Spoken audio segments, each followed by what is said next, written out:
எழுத்தமுது தமிழ் பலகை இருக்கும் ஒரு கவி புலமன் திசை குறுகி வரை குகையை இடித்து வழி காணும் திருத்தணியில் உதி தருளும் ஒரு தன்மலை விருத்தன் என துளத்தில் உரை கருத்தன்மையில் நடத்து குகன் வேலே நடத்து குகன் வேலே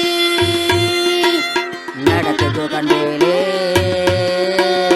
நடத்து குகன் வேலே.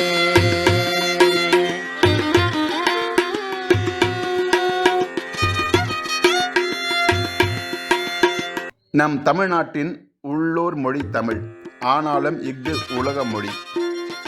நம் நாட்டை தவிர இலங்கை, மலேசியா, சிங்கப்பூர், மொரிசியஸ் என பன்னாட்டில் பாராளும் மொழியாக வீட்டிருக்கும் மொழி நம் தமிழ்.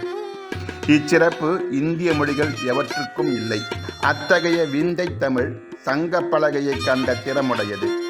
அதில் புலவர்கள் பலர் பாயியற்றி பாருக்கு நல்ல சிந்தனைகளை எடுத்துரைத்து உலக மொழிகளுக்குள் உன்னத மொழி என சான்று காட்டி நிற்கும் மொழி. அதுவே அறிவார்ந்த செம்மொழி எனும் பெருமை பெற்ற நம் தாய்மொழியாக தமிழ். அந்த மொழிக்கு முன்னோடியாக விளங்குபவன் முருகன். அவனே அகத்தியன் மூலம் உலகுக்கு தமிழை பரப்பினான்.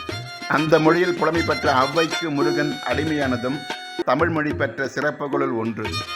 அந்த ஔவைக்கு ஞானவேளாய் நின்று ஞானத்தை வழங்கியவன் முருகன். அவனோடு அவனது ஞான வேலையும் வழிபடுவோம். நாமும் ஞானம் பெறுவோம்.